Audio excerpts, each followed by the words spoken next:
को जय हिंद। कैसे हो आप सभी? उम्मीद है आप सभी बढ़िया शानदार एकदम ज़बरदस्त होंगे और अपनी तैयारी को एकदम अच्छे तरीके से कर रहे होंगे। तो आज की इस वीडियो में हम बात करने वाले हैं UP triple S C lower PCS. आप सभी को पता है हर संडे को जो हमारा आरडब्ल्यू जो एप्लीकेशन है भाटी सर की, उस एप्लीकेशन पर हर संडे को लोअर पीसीएस का मॉक टेस्ट एकदम फ्री आता है। हर संडे को आपको देखने को मिलेगा। तो आज है 26 जुलाई 2026 को मैं इसका एनालाइज कराने वाला हूँ मॉक टेस्ट का। मेरा स्कोर क्या रहा है और आपका स्कोर क्या रहा है वो मुझे कमेंट करके ज़रूर बताएं। और इसके बारे में बात करेंगे। हाँ, जिस भी भाई का बहन का स्कोर नहीं बढ़ रहा है वो किस तरीके से मतलब स्कोर को इंक्रीज कर सकते हैं। बस आप इतना करो, लास्ट टाइम में स्कोर आपका इंक्रीज होगा। ठीक है जी। तो चलिए वीडियो को ज़्यादा नहीं लंबा करूँगा और आज के इस मॉक टेस्ट में आपको हर सब्जेक्ट वाइज सेफ स्कोर बताने वाला हूँ, किस में आपका कितना स्कोर होना चाहिए था आज। ठीक है, तो चलिए मैं शुरू करता हूँ सब्जेक्ट वाइज अपना मॉक टेस्ट के बारे में। तो पहला जो पोर्शन आता है वो आता है हमारा जनरल अवेयरनेस, यानी कि इसमें हिस्ट्री, पॉलिटी, ज्योग्राफी, इकोनॉमिक्स और करंट अफेयर्स, यानी कि इसमें 5 सब्जेक्ट आने के आते हैं और 25 नंबर के होते हैं। ठीक है, इस 25 नंबर में अगर मैं बात करूँ तो मैंने कितने क्वेश्चन अटैम्प्ट किए हैं, 25 में से मैंने 25 क्वेश्चन अटैम्प्ट किए थे, जिसमें से मेरे 5 क्वेश्चन गलत और 20 क्वेश्चन सही हुए हैं। इस तरीके से जो भी मेरा स्कोर बना हुआ है, इन्होंने ओवरऑल स्कोर नहीं दिखा रखा है ऐप में। तो मेरे 5 गलत और 20 सही हुए हैं 25 में से। मैं जीएस की बात करिए। ठीक है, अब मैं अगली बात कर लेता हूँ। जो मेरा अगला सब्जेक्ट है वो है हमारा एनवायरनमेंट एंड डिजास्टर मैनेजमेंट। ठीक है, इसमें 10 क्वेश्चन आते हैं। अगर मैं बात करूँ इसमें मैंने कितने क्वेश्चन अटैम्प्ट किए थे, तो भाई मैंने जो क्वेश्चन अटैम्प्ट किए थे पूरे के पूरे 10 क्वेश्चन अटैम्प्ट किए थे, जिसमें से मेरा 50 स्कोर मतलब रहा, यानी कि 50 सही हुए हैं, यानी कि 50% सही हुए हैं और 50% गलत। 10 में से 5 सही और 5 गलत हुए हैं, यानी कि किसकी बात कर रहा हूँ मैं? एनवायरनमेंट की बात कर रहा हूँ। जिसमें अगर बात करूँ मैं टाइमिंग कितना लगा है, तो 4.68 मिनट मुझे इसमें टाइमिंग लगा है। ठीक है, अब मैं अगले जो हमारा सब्जेक्ट है साइंस एंड टेक्नोलॉजी। ठीक है, साइंस एंड टेक्नोलॉजी के बारे में बात करूं तो आप सभी को पता है इसमें 10 क्वेश्चन हमारे जो आते हैं, जिसमें से मैंने 10 के 10 क्वेश्चन अटैम्प्ट किए थे, जिसमें मेरे 9 क्वेश्चन सही हुए हैं और मेरे एक क्वेश्चन मेरा गलत हुआ है। तो ये है मेरा साइंस एंड टेक्नोलॉजी का स्कोर। और मैं आगे बात करूँ तो मेरा जो इसमें टाइम कितना लगा है, साइंस एंड टेक्नोलॉजी में टाइम लगा है 4.25 मिनट, यानी 4.25 मिनट इसमें लगे हैं। अगला आता है हमारा डीआई यानी डाटा इंटरप्रिटेशन।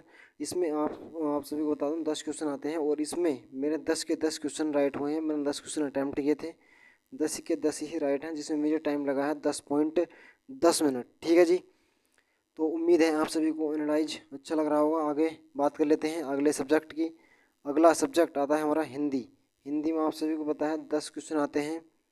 ठीक है, 10 क्वेश्चन आते हैं, तो 10 क्वेश्चन में मेरे कितने सही हुए हैं तो उसके बारे में बात करूं तो मैंने 10 के 10 क्वेश्चन अटैम्प्ट किए थे, जिसमें मेरे 8 सही और 2 मेरे गलत हुए। ठीक है, टाइम कितना लगा है 3.58 मिनट, कितना 3.58 मिनट मुझे इसमें टाइम लगा है। अगला सब्जेक्ट आता है हमारा कंप्यूटर। कंप्यूटर में अगर हम बात करूँ तो 15 क्वेश्चन आते हैं, तो मैंने 15 के 15 क्वेश्चन अटैम्प्ट किए थे, जिसमें से मेरा एक क्वेश्चन गलत और मेरे 14 क्वेश्चन सही हुए हैं। जो कि आज जो कंप्यूटर था वो नॉर्मल लेवल का कंप्यूटर पूछा गया था। ठीक है, और इसमें टाइम जो लगा है वो 9.78 मिनट मुझे टाइम इसमें लगा है। अगर मैं बात करूँ यूपी जीके की, तो यूपी जीके में 20 क्वेश्चन आते हैं, आप सभी को पता है 20 क्वेश्चन आते हैं, जिसमें से मैंने 20 के 20 क्वेश्चन अटैम्प्ट किए थे और मेरे कितने क्वेश्चन सही हुए हैं, तो मेरे जो है 17 क्वेश्चन सही हुए हैं और मेरे 3 क्वेश्चन गलत हुए हैं। तो इस तरीके से अगर मैं बात करूँ मैंने यूपी जीके में मेरा कितना टाइम लगा है, तो 5.35 मिनट। ठीक है, मेरा इसमें रहा है। मैं ओवरऑल आपको बाद में बताऊंगा, मैं पहले बता देता हूँ कि आज का जो सेफ स्कोर क्या रह सकता है। अगर मैं जीएस की बात करूँ, जीएस में अगर आपका बिना माइनस मार्किंग के 16 मार्क्स है कट फिट के, तो एकदम सेफ स्कोर है। कितना होने वाला है? जीएस की बात करूँ तो 16 नंबर आपके होने चाहिए। अगर मैं एनवायरनमेंट की बात करूँ, एनवायरनमेंट डिजास्टर मैनेजमेंट की बात करूँ, तो 7 नंबर आपके होने चाहिए कट फिटने के बाद। साइंस एंड टेक्नोलॉजी की बात करूँ, साइंस एंड टेक की बात करूँ, तो इसमें आपके 7 नंबर कट फिट के होने चाहिए। अगले की बात करूँ मैं डीआई, डीआई में आपके 10 के 10 क्वेश्चन सही होने चाहिए। अगर मैं हिंदी की बात करूँ तो हिंदी में जो आपके कितने 8 क्वेश्चन होने चाहिए माइनस मार्किंग निकालने के बाद। कंप्यूटर की बात करूँ तो कंप्यूटर जो आज नॉर्मल था, तो कम से कम आपके कंप्यूटर में 9 मार्क्स तो आपके होने चाहिए। अगर मैं यूपी जीके की बात करूँ, यूपी जीके में कितने क्वेश्चन आपके होने चाहिए आज, तो माइनस मार्किंग निकालने के बाद आज आपके क्वेश्चन जो होने चाहिए यूपी जीके में 15 क्वेश्चन होने चाहिए। तो इस तरीके से जो ये टोटल ओवरऑल जो स्कोर बनता है वो 72 नंबर बनता है जुड़ के। ठीक है, इस तरीके से मैंने आपको बताया है।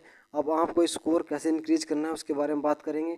तो आज का जो मॉक टेस्ट का है वो सेफ स्कोर मैंने आपको बताया। जीएस में 16 नंबर, एनवायरनमेंट में 7 नंबर, साइंस एंड टेक्नोलॉजी में 7 नंबर, डीआई में 10 नंबर, हिंदी में 8 नंबर और कंप्यूटर में 9 नंबर, यूपी जीके में 15 नंबर आपके होने चाहिए।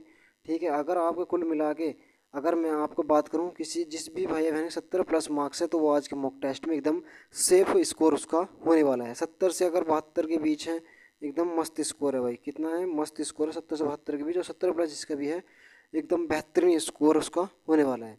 तो ओवरऑल मैं पहले ओवरऑल स्कोर की बात करूँ अपने, तो ओवरऑल स्कोर मेरा 78.75 बना है 100 में से। ठीक है, जिसमें मेरी रैंक 232 में से 14 थी, जिसमें मैंने इसका स्क्रीनशॉट लिया था। देखिए जो 100 मैंने 100 के 100 अटैम्प्ट किए थे, 100 क्वेश्चन अटैम्प्ट किए थे, जिसमें मेरी एक्यूरेसी 83% थी। परसेंटाइल की बात करूँ तो 93.97 मेरी परसेंटाइल थी। ठीक है, मेरे ओवरऑल मैंने जो क्वेश्चन अटैम्प्ट किए थे 100 के लिए थे, इसमें से मेरे 17 गलत और 83 सही हुए हैं। तो भाई आपको स्कोर कैसे इंक्रीज करना है, आपको स्कोर कैसे इंक्रीज, जब भी आप मॉक टेस्ट लगाओ तो आपको क्या करना है, सब्जेक्ट वाइज देखना है कि भाई कौन सा सब्जेक्ट आपका कमज़ोर है। जैसे मैं आपको बताऊं, आज मेरा जो साइंस एंड टेक्नोलॉजी है उसमें मेरे कितने क्वेश्चन गलत हुए हैं। तो भाई मेरे जो क्वेश्चन उसमें गलत हुए हैं मैं आपको दिखा देता हूँ एक बार। जैसे मेरे इसमें साइंस में उस एनवायरनमेंट है 5 सही और 5 गलत हुए हैं।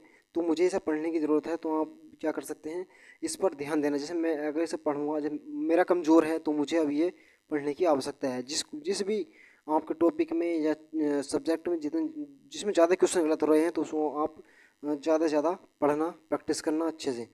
इस तरीके से आप, और जो आप जब मॉक टेस्ट लगाते हो तो उसका जो एनालाइज करना बढ़िया से। ठीक है, एनालाइज बढ़िया से करना, और जो भी क्वेश्चन आपको लग रहा है अच्छे हैं तो उसमें नोटबुक को नोट कर लेना, क्योंकि जो कुछ क्वेश्चन होते हैं रिपीट भी हो जाते हैं एग्जाम में। ठीक है, तो इस तरीके से आपको एनालाइज करना है और हर सब्जेक्ट को देखना है किसमें मेरा, मतलब मैं किस में कमज़ोर चल रहा हूँ, उसको आपको पकड़ के चलना है। मैंने आपको सेफ स्कोर बता दिया है, जिसके भी 70 प्लस मार्क्स हैं तो वो आज के मॉक टेस्ट में एकदम सेफ है, चाहे वो मेल हो या फिर फीमेल हो। ठीक है, तो भाई, तो थैंक यू फॉर वॉचिंग। ठीक है, आपका समर्थन ही हमारी प्रेरणा है। तो जो भी चैनल पर नए हो, चैनल को सब्सक्राइब कर देना और वीडियो को लाइक ज़रूर करना और ज़्यादा से ज़्यादा शेयर ज़रूर करना। ठीक है, मिलते हैं नेक्स्ट एनालाइज में। आज के एनालाइज में इतना ही। उम्मीद है आप सभी को एनालाइज अच्छा लगा होगा। तो आज के लिए इतना ही। जय हिंद।